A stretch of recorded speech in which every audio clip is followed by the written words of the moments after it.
창세기 9장 18절로부터 27절까지의 말씀을 함께 읽으시겠습니다. 방주에서 나온 노아의 아들들은 셈과 함과 야벳이며 함은 가나안의 아버지라. 노아의 이 세 아들로부터 사람들이 온 땅에 퍼지니라. 노아가 농사를 시작하여 포도나무를 심었더니 포도주를 마시고 취하여 그 장막 안에서 벌거벗은지라. 가나안의 아버지 함이 그의 아버지의 하체를 보고 밖으로 나가서 그의 두 형제에게 알림해 셈과 야벳이 옷을 가져다가 자기들의 어깨에 메고 뒷걸음쳐 들어가서 그들의 아버지의 하체를 덮었으며 그들이 얼굴을 돌이키고 그들의 아버지의 하체를 보지 아니하였더라. 노아가 술이 깨어 그의 작은 아들이 자기에게 행한 일을 알고 이에 이르되 가나안은 저주를 받아 그의 형제의 종들의 종이 되기를 원하노라 하고 또 이르되 셈의 하나님 여호와를 찬송하리로다. 가나안은 셈의 종이 되고 하나님이 야벳을 창대하게 하사 셈의 장막에 거하게 하시고 가나안은 그의 종이 되게 하시기를 원하노라 하였더라. 아멘. 어저께 저희 집에 좀 행사가 있었습니다.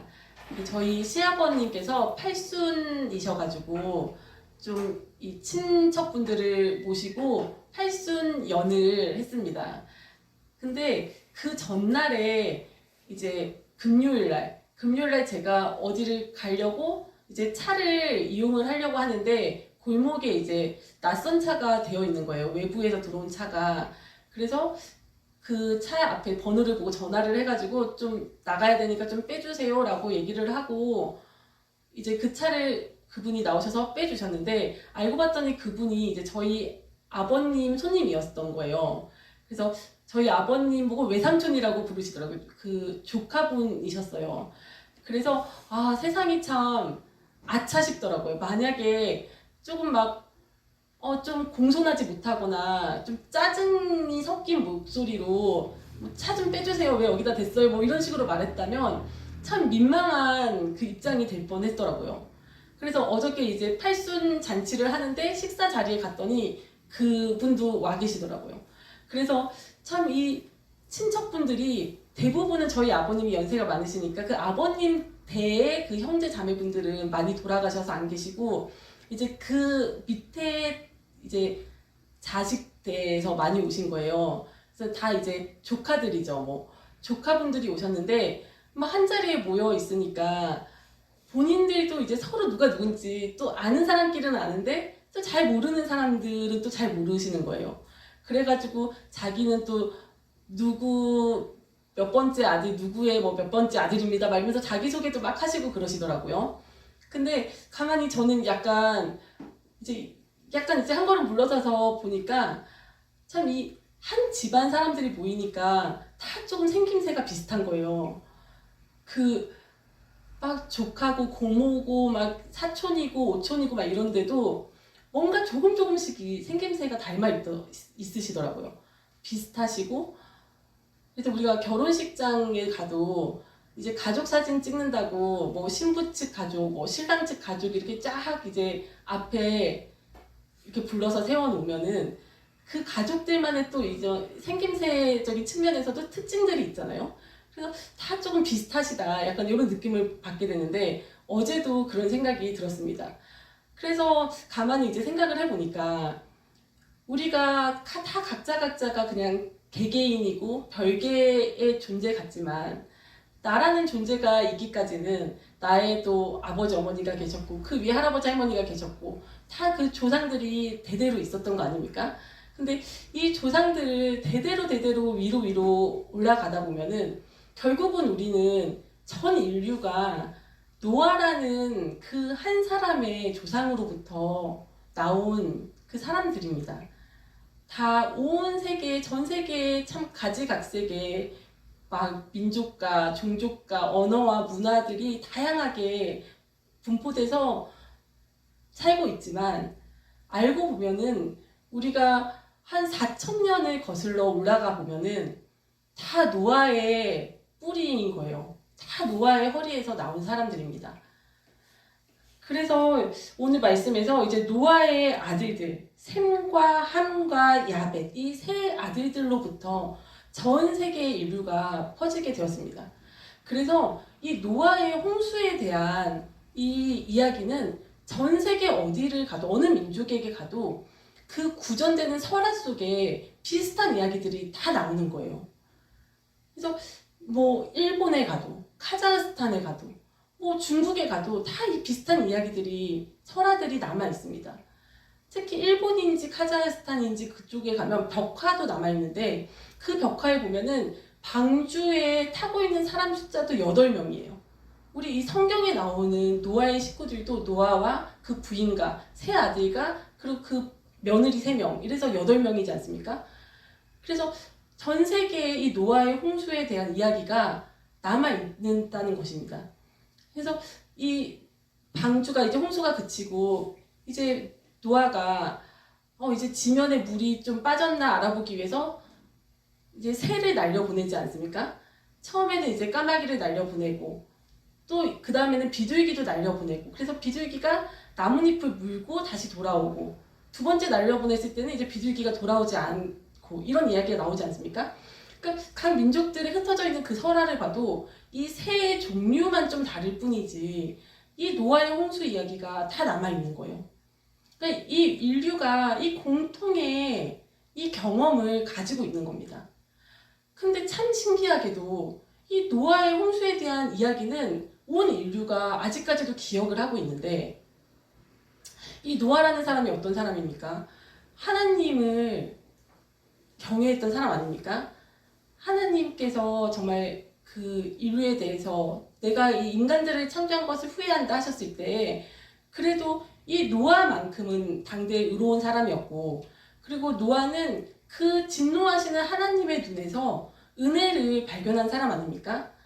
그리고 이 하나님께서 온 지면을 싹 쓸어버리셔가지고 정말 코에 숨이 붙어있는 모든 생명을 다 멸하시고, 이 노아의 가족 8명만 딸랑 이 지구상에 남았을 때, 그 홍수 심판이 끝나고 방주 밖으로 나왔을 때 노아가 한 제일 처음 일이 하나님께 제단을 쌓고 제사를 지내는 일이었습니다. 이런 노아가 이렇게 하나님을 섬겼던, 그리고 하나님의 명령에 순종해서 이 방주를 만들었던 이 노아가 그 하나님에 대해서, 여호와 하나님에 대해서 이 후손들한테 전해주지 않았을 리가 없는데, 왜 온 인류는 이 노아의 홍수에 대한 기억은 간직하고 있으면서 왜 여호와 하나님에 대한 이 기억은 깡그리 잊어버린 것일까요? 온 인류가 사실은 다 이 여호와 하나님을 알고 있었던 거예요. 노아의 뿌리자, 우리의 뿌리가 노아잖아요. 그러니까 다 여호와 하나님에 대해서 알고 있었는데 우리가 처음부터 몰랐던 게 아니에요. 처음에는 다 알고 있었는데 그것을 참 소중히 여기지 않아서 우리가 다 잃어버리고 만 것입니다. 그래서 지금이야 다시 이제 예수님이 오시고 다시 우리가 이 성경을 알아가고 많은 사람들이 다시 이것을 알게 되었지만, 그 노아의 시대가 지나고 많은 세월이 흘러가면서 모든 종족들이 이제 지구상에 여기저기 흩어져서 퍼져서 살면서 각자 민족을 이루고 나라를 이루고 살아갈 때 사람들이 다 각자 여호와 하나님을 잊어버리고 그 기억을 잃어버리고 각자 자기 종족의 신들을, 각자의 신들을 섬기는 그 비극적인 일이 일어나는 것입니다. 그래서 이 노아의 가족들이 이제 처음 노아 그 홍수의 사건이 끝나고, 홍수 심판이 끝나고 아라랏 산에 이 방주가 머물게 되었잖아요. 그리고 물이 다 빠지고 또 지면이 어느 정도 이제 물기가 마르고 나서 이제 하나님께서 이제 나와라 하실 때 이 가족들이 방주 문을 열어 제끼고 밖으로 나왔어요. 근데 밖으로 나왔는데 이들은 트라우마가 있었을 거예요. 왜냐면 이제 이 지구상에 황량한 거예요. 모든 정말 생명이, 인간뿐만 아니라 동식물들이 다 죽고 자기네들 식구만 딱 남은 거예요. 그러니까 이들은 그 산에서 내려가기가 겁났을 것 같아요. 그리고 또 그 이후에 비가 조금 부슬부슬 내리기 시작하면 이 비가 또 안 그치면 어떡하지? 또 이 비가 40일 주야로 막 내려서 또 다시 이 지구가 잠기면 어떡하지? 그래서 이 산에 머물러 있었을 거예요, 처음에는. 물론 하나님께서 무지개를 이제 보여주시면서 무지개 약속을 하셨죠. 다시는 내가 물로 이렇게 인류를 심판하지 않으리라 하셨지만 사람들이 두려움이 있었을 거예요. 그래서 이 두려움 때문에 산에 머물러서 지냈을 겁니다. 처음 초기에는. 근데 이제 자손들이 이제 생겨나고 손주들이 생겨나고 또 그 손주들이 생겨나고 이제 번성을 하기 시작하면서 이제 그 산에서만 머물기가 너무 땅이 비좁아지는 거예요. 그러니까 이제 조금씩 밀려서 내려가기 시작하는데 이제 셈이 장자거든요. 첫째거든요. 그러니까 셈 지파는 이제 가장 우두머리잖아요. 장자이고 권위가 있고 파워가 있기 때문에 그리고 하나님께 이제 제사를 지내는 그 지파이기 때문에 셈 지파는 산에 아직 머물고 동생들이었던 함 종족과 막내였던 야벳 종족들은 조금씩 이제 힘이 약한 종족들은 내려왔을 거예요. 평지로. 그래서 이제 가장 막내였던 가장 힘이 약했던 야벳 종족들은 밀려가고 해서 바닷가 쪽에 이제 자리를 잡고 살아가게 됩니다. 이들이 이제 서양인들이에요. 지금으로 치면. 그리고 이제 둘째였던 함 종족들은 메소포타미아 평지로 내려오게 됩니다. 그래서 힘에 밀려서 내려왔는데 내려오고 보니까 그곳은 유브라데와 티그리스 강이 만나는 아주 비옥한 땅이었고 평지였고 들판이었던 거예요. 그랬더니 그들이 이제 농사를 짓는데 소출이 많아지고 아주 풍요로워지는 겁니다. 그래서 이제 산에 머물렀던 장자 지파였던 셈 종족이 볼 때에 아니 한 종족이 동생네 집안이 저 들판으로 평지로 내려가더니 우리보다 더 부유해지고 잘 살고 먹을 것이 그 땅의 소산이 막 넘쳐나고 막 이런 걸 보면서 이제 장자 종족이었던 셈 종족 중에 수메르 종족이 이제 그 메소포타미아 평지로 밀고 내려오게 됩니다. 그래서 자기의 동생인 한 종족들을 무찌르고 그들을 막 이제 몰아내면서 그들을 쫓아냅니다. 그래서 그 땅을 이제 수메르가 차지를 하게 됩니다. 그럼 이제 그 자기네 형님네 가족 가문인 수메르가 막 밀고 내려와서 쫓겨나게 된 함 종족들이 이제 그 미스라임은 이집트에 미스라임이 지금으로 치면 이집트예요. 이집트 쪽에 그 나일강 유역에 북아프리카의 나일강 유역에 밀려나서 자리를 잡게 되고 또 붓은 리비아로 물려나게 되고 또 이제 에티오피아로 구스 첫 아들이었던 함의 첫 아들이었던 구스 지파는 이제 에티오피아로 밀려나게 됩니다. 그래서 아프리카 쪽으로 이제 함 종족들은 가게 되는 거예요. 근데 그 사람들의 마음속에 이제 억울한 마음이 드는 겁니다. 그 사람들의 마음속에 아니 우리가 먼저 그 메소포타미아 땅을 차지하고 있었는데 그 장자 지파라는 그 형님이라는 그 셈 지파에서 밀고 내려와가지고 우리를 이렇게 쫓아내고 이렇게 학대하고 그래서 우리가 이제 밀려서 이쪽으로 오게 되면서 그들의 마음속에 이제 원망이 생기고 그 죄악이 들어오게 되는 겁니다. 그래서 이 함 종족 중에 이집트 땅으로 이제 쫓겨났던 미스라임 이 사람들은 자기네들이 그 아담의 아들이 이제 가인이 있었고 아벨이 있었고 그리고 가인이 아벨을 죽임으로 인해서 하나님이 아벨을 대신해서 셋을 주셨거든요. 근데 노아가 이 셋 쪽의 그 사람입니다. 후손입니다. 그러니까 이들이 하나님에 대해서도 불평하는 마음이 생기는 거예요. 이제 왜 하나님은 셋 쪽의 그 노아 셋 쪽만 셋의 그 밑에 후손들만 이렇게 살려주시고 나머지는 다 멸하셨을까? 왜 여호와 하나님은 이렇게 무서우실까? 왜 이렇게 엄격하실까? 그래서 하나님에 대해서 이 서운한 마음과 불평하는 마음이 생기는 거예요. 자기의 형에 대해서도 생기고 그러다 보니까 이 애굽 사람들이 이 미스라임들이 하나님, 여호와 하나님 대신에 다른 신을 이제 자기네들이 만들어내기 시작합니다. 우리는 이런 엄격하신 하나님, 그리고 우리를 이렇게 쫓겨나게 하신 하나님 말고 우리는 우리의 입맛에 맞는 신을 만들어야겠다. 그래서 이 이집트에서 자기네들의 입맛에 맞는 풍요를 가져다주는 그 여신, 그리고 태양신, 이런 신들을 만들어내게 됩니다. 그리고 자기네들은 가인의 후손이라고 자처를 하는 거예요. 우리는 셋이 아니라, 하나님께 선택받은 셋이 아니라 가인의 후손이다 라고 자처를 하면서 막 그런 신화를 만들어내요. 이집트 신화를 보면은 이제 이시리스라는 이제 왕이 자기의 아우였던 셋한테 토막 살해를 당하고 이제 그 부인이었던 이시스, 반대일지도 모르겠어요. 아무튼 이시스가 그 자기 남편의 그 토막 난 그 유해를 모아다가 이제 부활을 시키고 막 이런 얘기가 나옵니다. 그 신화 속에. 그리고 자기의 아들인 호루스를 통해서 복수를 하고 막 이런 신화가 나오는데, 그것이 무엇입니까? 이제 셋에 대한 원망, 그리고 여호와 하나님에 대한 불평, 이런 것들이 잠재되어서 그런 신화가 만들어지는 거예요.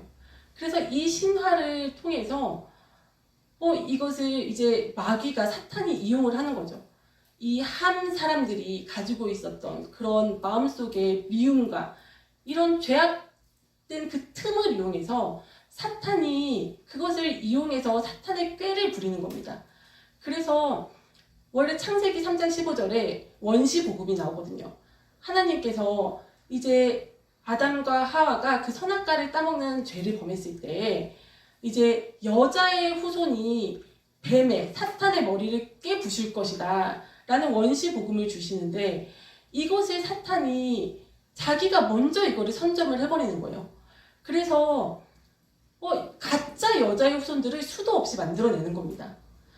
가짜 여자의 후손, 여자의 후손 호루스, 또 여자의 후손 담무스, 이런 식으로 가짜 여자의 후손들을 수도 없이 사탄이 만들어내어서 정작 진짜 여자의 후손이신 예수님께서 이 땅에 오셨을 때 사람들이 그런 많은 수많은 여자의 후손 중에 하나, 이렇게 생각을 하게 만드는 거죠.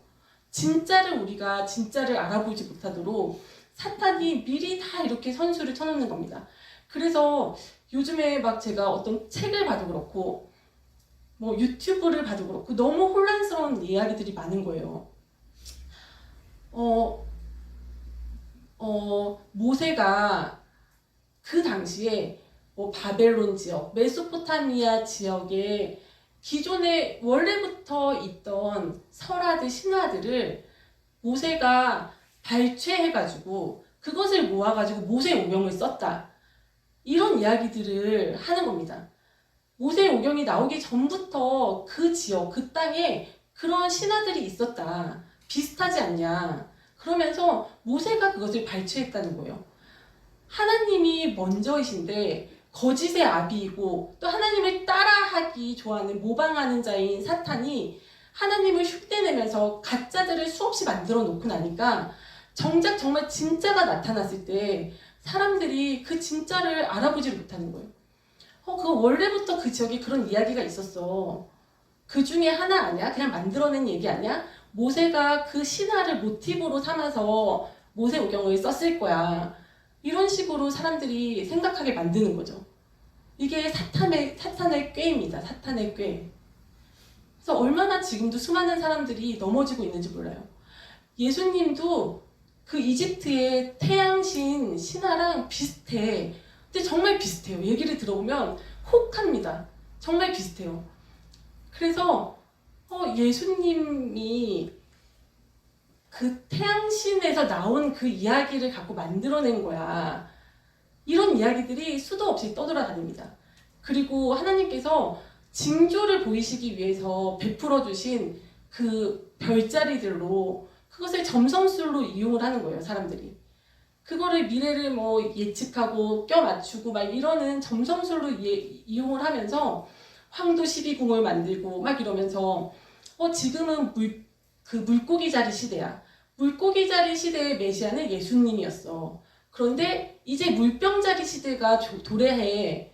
그래서 물병자리 시대는 이 시대에 맞는 또 메시아가 도래할 거야.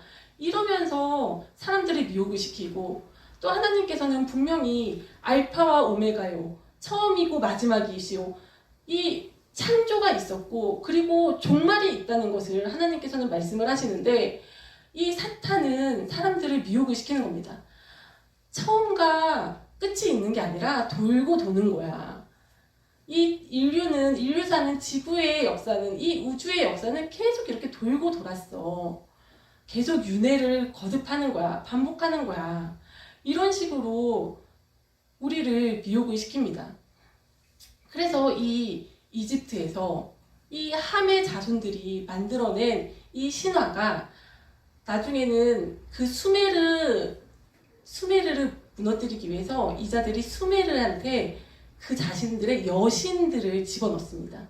여신과 그 여신을 숭배하는 여자 제사장들, 창기들을 집어넣어서 나중에는 그 수메르는 원래 셋의 가문이잖아요. 장자의 가문인데 여호와 하나님을 섬기던 이 셋의 가문을 또 타락을 시킵니다. 그래서 이 수메르가 원래는 여호와 하나님을 섬기는 셋의 가문이었지만 이들이 죄를 지은 거예요. 자기들이 보니까 자기네들 동생 가문, 함 가문이 저 드넓은 평야로 내려가더니 더 잘 사는 모습을 보고 그 육신의 안목과 그 정욕에 이끌려서 내려가서 그 자기 동생 가문들을 다 쫓아내고 자기가 그 땅을 차지하고 그곳에서 성읍을 세우고 제국을 건설하고 이런 죄를 짓다 보니까 이 수메르인들의 마음에도 하나님의 낯을 피하는 마음이 생긴 거예요. 우리가 그렇잖아요. 우리가 죄를 지으면 참 그 어린 아이들도 그렇지 않습니까? 어린 아이들도 죄를 지으면 부모의 낯을 피하게 되잖아요. 그런 것처럼 이 수메르인들도 자기네들이 죄를 짓다 보니까 이제 여호와 하나님은 그것을 용납해 주지 않으시는 하나님이시라고 생각을 하니까 여호와 하나님은 피하게 되고 자기네들의 입맛에 맞는, 자기네들이 편리한, 그냥 자기네들이 죄를 지어도 그냥 섬길 수 있는 신들을 만들어내는 겁니다. 그래서 이 이집트에서 만들어낸 신화가 건너와서 그 신들이 이제 수메르의 또 신화가 막 만들어져요. 그래서 수메르 신화에 나오는 이름도 많이 들어보셨을 거예요. 엔신, 키신, 아눈나키, 막 이런 거 우리가 많이 들어보잖아요. 그런 신화들이 막 만들어지면서 수많은 또 신들이 이제 사람들이 만들어낸 신들이 탄생을 하게 됩니다. 근데 이 꼴을 같은 셈의 장자의 가문 중에 다른 형제들이었던 엘람과 아수르가 그들의 타락을 두고만 볼 수 없는 거예요. 야, 우리가 여호와 하나님을 섬기는 장자 집안에서 저렇게 다른 신들을, 우상들을 섬기고 있는 그거를 도저히 참고 볼 수가 없어서 이제 아수르가 이 수메르를 물리치고 전쟁을 하고 물리치고 아수르가 그 지역을 차지를 하게 됩니다. 그리고 이제 이 아수르는 수메르가 어떻게 함의 게임에 넘어가지고 타락을 하고 한 거를 봤기 때문에 아주 철통 방어를 합니다. 이 함 쪽에서 만들어낸 이 여신 사상 이런 거에 대해서는 철통 방어를 해요. 그런데 이제 이 함 쪽에서 이제 다른 전략을 쓰는 거예요. 여신으로는 안 먹히니까 아수르에 대해서는 이들이 이제 막 동물의 신상, 전쟁에서 이겨서 승리를 하고 이랬을 때 동물의 신상 이런 거를 만들어서 막 선물로 보내는 겁니다. 그랬더니 여호와 하나님은 눈에 보이지 않으시는데 이런 우상들을 신상, 조각상 막 웅장하고 막 거대하고 이런 걸 보니까 그런 거에 사람들이 이제 마음이 뺏기는 겁니다. 그래서 이 아수르 역시 이 사단의 꾀를 이기지 못하고 이제 넘어가게 되고 이런 식으로 인류의 역사가 흘러오게 됩니다. 그리고 나중에는 이 아수르의 니무롯은 원래 함 지파거든요. 함의 가문인데 이 니무롯이 이 장자 집안에 숨어 들어 있었어요. 그래서 이 니무롯이 결국은 아수르의 왕을 죽이고 자기가 함 지파, 함 가문의 사람인데 그 장자 가문에 속이고 그쪽에 들어가서 니무롯이 이제 바벨론을 세우고 바벨탑을 건설하고 이런 일들이 창세기 그 11장, 12장 이쪽에 나오는 이야기들이 펼쳐지게 됩니다. 그래서 이러한 사상들이 참 이 이집트 쪽에서 만들어낸 이런 신화들, 그 태양신을 섬기고 또 여신을 섬기고 또 환생을 믿고 이랬던 사상들이 이 야벳 가문 쪽으로 흘러가서는 그것이 나중에는 그리스 로마의 신화로 발전이 되고 그리고 이것이 아시아 쪽으로 넘어와서는 또 이것이 그 인도 쪽에 브라만 신화를 만들어내고 또 힌두교를 만들어내고 거기에 영향을 받아서 또 불교가 만들어지고 이러면서 우리들이 진짜 창조주이신 여호와 하나님을 다 모든 종족들이 잊어버리고 우리가 각자의 그 신들을 만들어낸 신들을 섬기면서 거기에 눈이 가려져서 진짜를 알아보지 못하고 이렇게 지내온 것이 인류사입니다. 그래서 이런 거짓된 참 신들이 만들어지고 이러는 것도 보면 참 이 사람의 그 죄악된 마음이 있기 때문에 그 틈을 타서 그거를 사단이 공략을 하는 것 같아요. 그래서 우리가 참 죄를 지었을 때, 누군가를 미워할 때, 원망할 때, 불평을 가질 때, 그럴 때마다 그 틈을 타고 사단이 기가 막히게 알고 들어오는 겁니다. 그래서 이 사탄의 꾀가 발람의 꾀가 사탄한테 배운 꾀잖아요. 그러니까 이 발람의 꾀가 뭐냐면 하나님의 자녀들에게서 하나님을 떼놓고 싶은 거예요. 사탄의 마음은. 근데 어떻게 그 하나님의 자녀들을 저주를 하려고 해도 저주를 할 수가 없는 겁니다. 그랬더니 이 발람이 낸 꾀가 하나님의 자녀들을 스스로 타락하게 하는 거예요. 죄를 짓게 만드는 거예요. 그러면 우리 입장에서도 죄를 지었기 때문에 하나님의 낯을 피하게 되고 또 하나님의 입장에서도 우리를 너무 사랑하시고 우리한테 가까이 다가오고 싶으시지만 우리가 죄가 있기 때문에 하나님과 가까이 했을 때 우리는 죽어버릴 수밖에 없는 거예요. 하나님은 너무 거룩하신 분이시잖아요. 근데 이 죄가 있을 때 어떻게 하나님과 가까이 할 수 있겠어요? 그 모세 시절에 하나님께서 시내산에 내려오셨을 때도 그 백성들이 하나님이 정말 시내산에 내려온 그 근처에만 가도 백성들이 정말 가만히 서 있을 수가 없었지 않습니까? 너무 무서워하지 않았습니까? 그렇기 때문에 이 죄라는 것을 정말 우리가 조심해야겠구나. 그래서 우리가 또한 또 우리가 하나님을 믿는다고 하면서 참 나의 편의로 만들어낸 하나님을 내가 믿고 있지는 않은가 혹시? 내가 하나님이라고 이름은 부르지만 참 하나님으로서는 용납하실 수 없는 그런 일에 대해서 우리가 기도할 때도 있지 않습니까? 남의 것을 탐하는 기도, 남의 것을 탐내면서 달라고 하는 그런 기도를 혹시 하나님 앞에 하고 있지 않은지, 아니면 정말 불의한 재물, 다른 사람을 억압하고 정말 탈취한 그런 불의한 재물로 하나님 앞에 예물을 올려드리고 있지는 않은지, 그런 것도 한번 돌아봐야 할 것 같습니다. 그래서 우리가 만약에 정말 내 입맛에 맞는 하나님을 정말 우리가 바라보고 있다면 참 회개해야 될 줄로 믿습니다. 나의 편의에 맞춰서, 내 입맛에 맞춰서 내가 원하는 것을 들어주는 그런 수단으로 계시는 분이 하나님이 아니신 줄로 믿습니다. 우리 하나님은 정말 거룩하신 분이고 공의로우신 분이고 정말 이 우주 만물의 창조주이십니다. 우리가 그 하나님을 알게 된 것 자체가 기적이고 정말 너무나 감사한 일입니다. 그래서 그 하나님 앞에 우리도 조금씩 더 정결한 모습으로 나아갈 수 있도록 함께 기도하셨으면 좋겠습니다.